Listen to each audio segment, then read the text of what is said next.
আয়নাঘরের অন্ধকার প্রকোষ্ঠের গল্প কারো অজানা নয়, যে বন্দিশালার ভয়ঙ্কর চিত্র প্রকাশ পায় ৫ আগস্টের পর। সেই আয়নাঘরে ঢুকতে দীর্ঘ লাইন। কেমন ছিল গুম হওয়া মানুষের নির্যাতনের সেই দিনগুলো, তা দেখতেই দর্শনার্থীদের ভিড়। তবে এটি সত্যিকারের আয়নাঘর নয়, প্রতীকী তৈরি। সরাসরি যেহেতু এটা দেখছি, এটা দিয়ে অনুমান করতে পারি যে আয়নাঘর একটা আছে। আয়নাঘরের যে অত্যাচার নির্যাতন, সেটা হচ্ছে আমরা এখন বাস্তব চোখে দেখতে পারবো যে কীভাবে তাদের অত্যাচারের ধরনটা কেমন ছিল আর কি।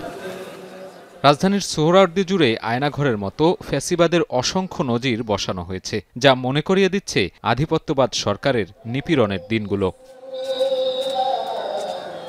জুলাইয়ে শহীদ নাফিজের গুলিবিদ্ধ দেহ, রিকশার পাদানিতে ঝুলে থাকা শহীদ ইয়ামিনের রক্তাক্ত দেহ এপিসি থেকে রাস্তায় ফেলা, কিংবা লাশের স্তূপের দগদগে স্মৃতি যেন এখানে জীবন্ত।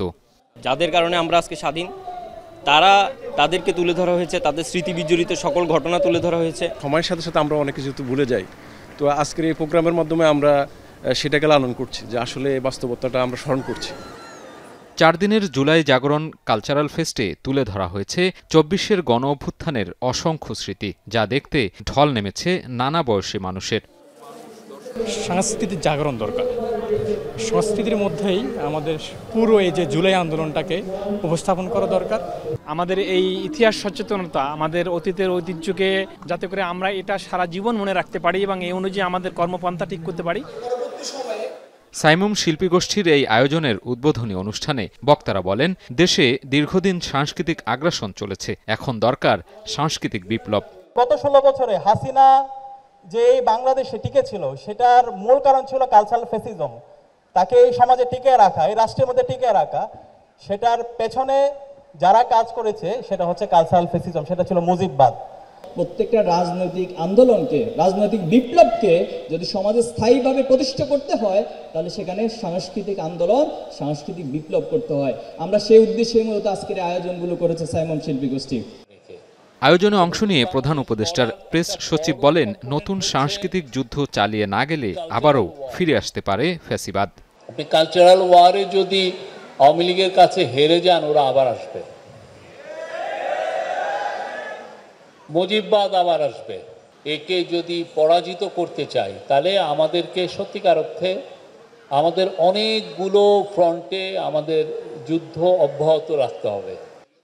সংস্কৃতি উপদেষ্টা বলেন, সাংস্কৃতিক সাম্রাজ্যবাদের মাধ্যমে গেল 16 বছর মানুষের ওপর আগ্রাসন চালিয়েছে স্বৈরাচার সরকার। দেশের সংস্কৃতি এখন বাংলাদেশী জাতীয়তাবাদ হিসেবে পরিচিত হবে বলেও জানান তিনি।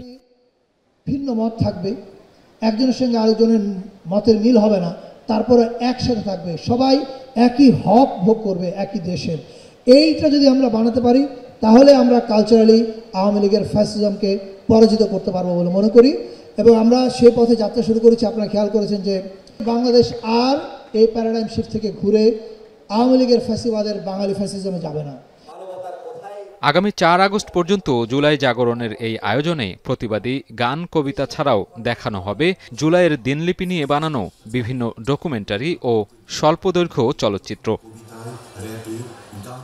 সাজিদ আরাফাত, এখন, ঢাকা।